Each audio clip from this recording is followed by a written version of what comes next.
Hey, I'm Nazir and we're back in Wonderdraft on the fantasy map making series. Part 5, we're going to look now at that area to the west of the Duan, around these 4 regions here.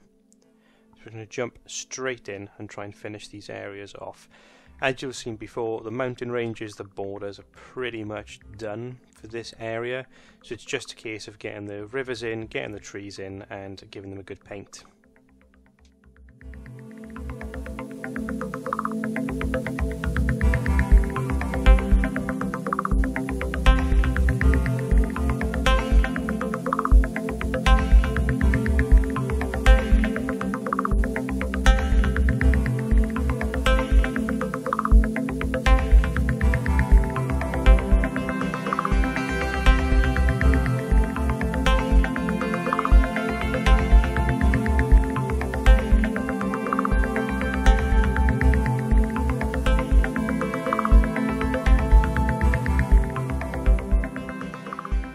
There's then that small coastal area just to the north that I'd forgotten about, I think, last time round, so just polishing that off a little. As I'm going round this part, I start to think whose jurisdiction that would fall into. So we've got this nation of Kroldom, which is in that sort of V-shaped valley. We've also got above that sort of Tibetan or Nepalese-inspired culture that are isolationists that live in the valley. So I think, well, who would really be in charge of the coast? And you'll see in a moment I shift the borders around a little bit to reflect that.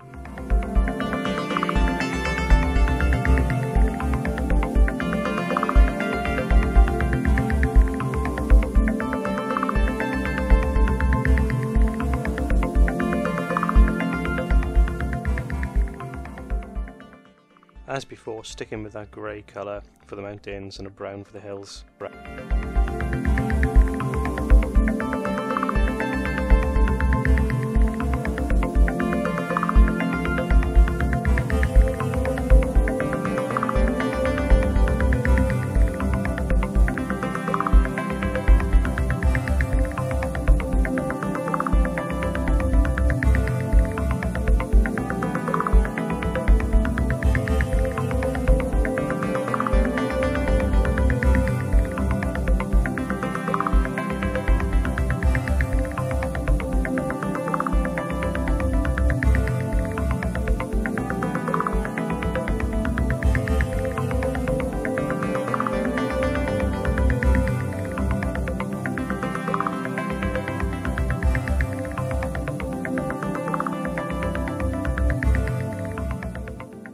Now for this border I'm putting a river in to sort of justify where the border should be. Nice long winding river coming down from the mountains.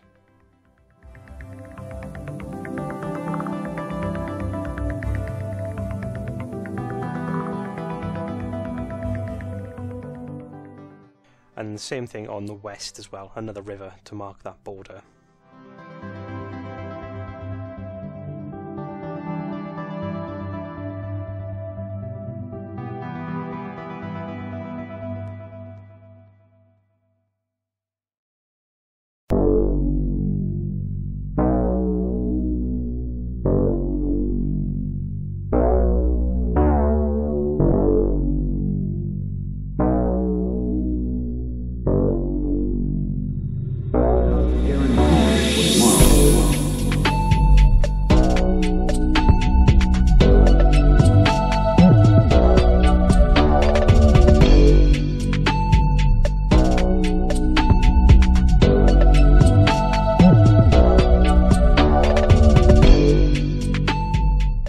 Start to play around here with a smaller mountain size to fit in that gap in the curve of the river, but I couldn't get it quite right. I didn't want to shrink the asset down too much because it might not look right next to the hills, so just settled for hills in the end.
Now there are a few parts in this area, this sort of broad valley, where I've had some of the rivers overlapping with the hills a little bit, but as usual, just using the trees to hide my mistakes.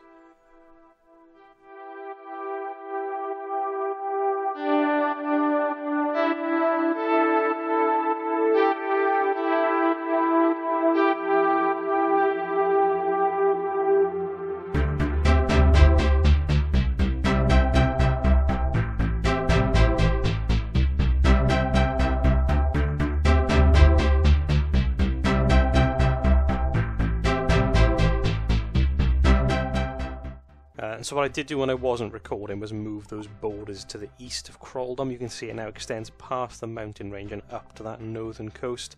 And I've lifted the label up as well. I'm starting to change how I see that culture playing out as I'm building a map. I think really they're a naval power. Look at how little land they had in that V-shaped valley beforehand to the south. So perhaps now they extend their influence over those islands as well. Then for these central two islands, I think I'm going to split those between the two different nations, one in the west, one in the east, with them each taking control of one of the islands. As you'll have seen me do with some of the other islands on previous videos as well, they're relatively small, so I'm not going to use the mountain assets there because they're a little large. So just start with the hills and rivers, then the trees.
Some of these labels out of the way, so I've got some space to work.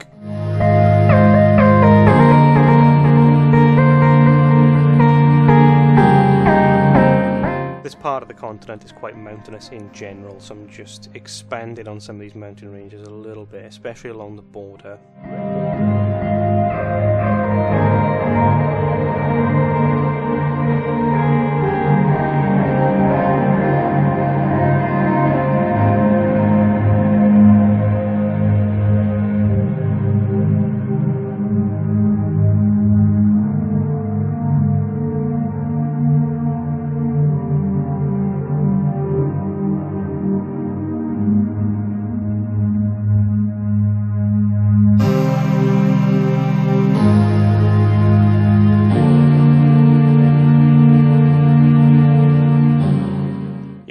This on other parts of the map as well. I've ended up with quite a few of these relatively isolated valley nations. It just seems to make sense as I'm plotting out what the geographical boundaries are. It's a defensible place to to build a civilization where you've got natural boundaries to protect you from your enemies, like wide rivers, mountain ranges.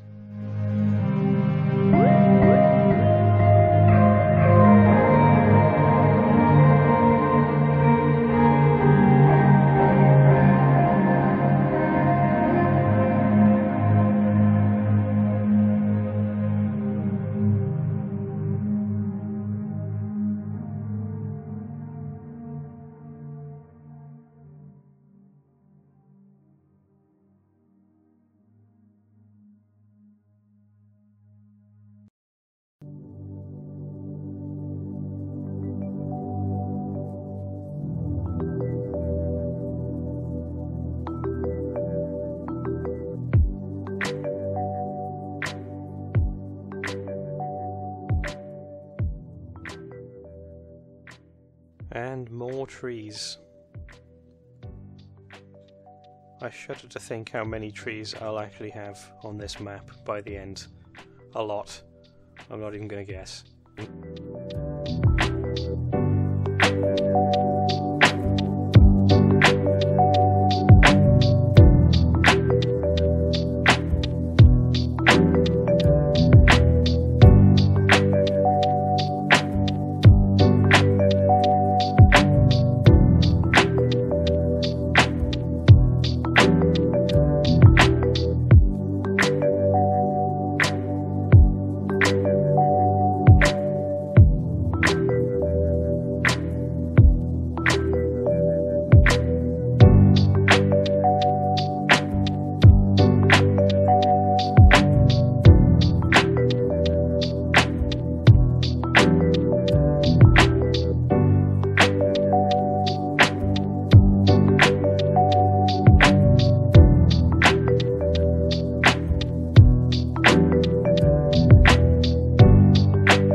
Can't wait until we get to the south of the map.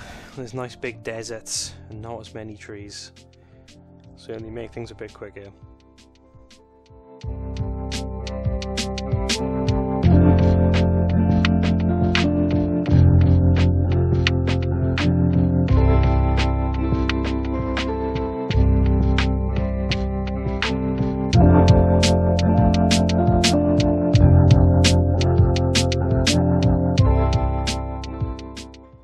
Placeholder label I've got on there as well that just says big wall. I don't really know what I'm going to do with that yet. I feel like there should be some kind of continental war going on, perhaps between Coricon and the one right up. I think that's Vicovia. And I think these three nations in this valley, not including Kraldom further to the east, I think they're aligned. I think they'll have good relations with each other, perhaps aligned to fight this exterior threat, which is Coricon. So I think the wall will go there. I'll think of an actual name for the wall at some point, and I'll draw it on. But I think that'll come later. I'm not going to get to that today. For the northern part of this region as well, I'm copying a little bit of the style of what you'll have seen before in Fjellheim, that sort of Scandinavian-inspired nation to the north, with a few lakes and snowy mountains.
white line you can see across the terrain there, that was again just a placeholder from before, when I was working out roughly where the snow line would be for some of the wider parts of the continent. So we'll come back and sort of smooth that in, blend that in, once we're done with the trees.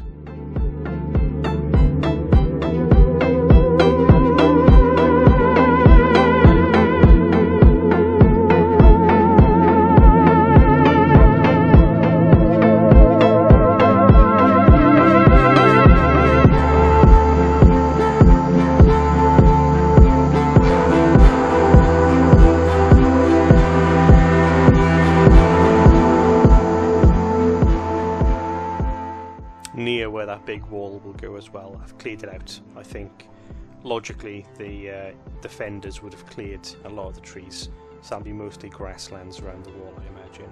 As if you're defending something, you want long clear lines of sight, you don't want forest that the enemy could hide in. Equally, on the friendly side of the wall, you're going to want to build things for which you need lumber, so I think it makes sense that most of the trees in that area would have already been felled. The wall itself, though, I expect probably will have been built of stone, as is the way usually with, fantasy walls for fiction. But that still doesn't mean there can't be plenty of other wooden structures around.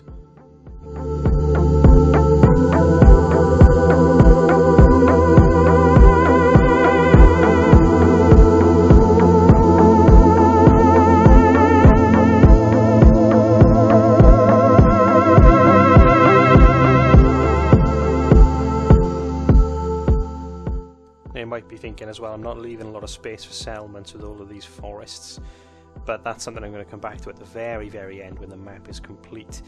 So, because this is for a Dungeons & Dragons game, I need my players to sort of think about their backstories and where they're from, and there should always be scope there for the players to get involved in the world building. So if they say, hey, I want to be from X town, and it's on the mouth of a river, it's in this part of the world, then great, I can create it and they can create that town with me and we can build into their backstory. As much as I would love to put all the place names on now as part of this exercise, it's sort of it limits the player choice then, I think they need some agency in building the world with me as the GM. So the place names will be the last thing that gets added.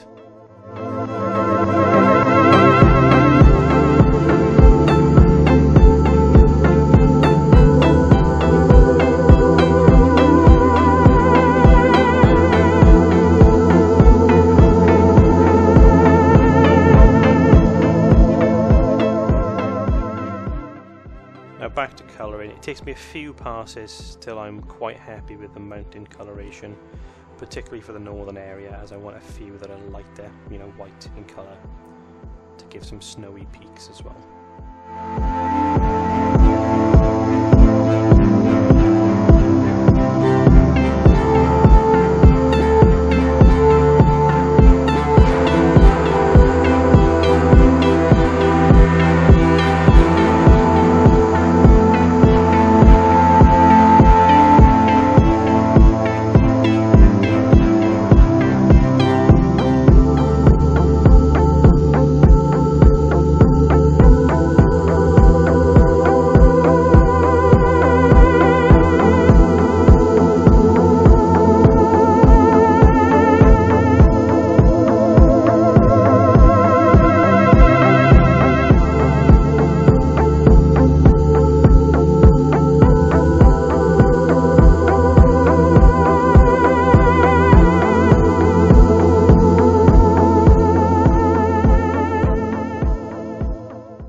Now onto that green for the grassy fields and the forests, and blending it in the north, so you've got a more natural look of that gradient between the grasslands and the snowy lands.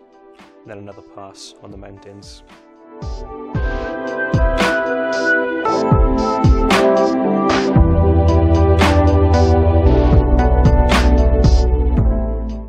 And there we are, all done. So that's 4 more nations to take off. Relatively small nations, but we are getting there.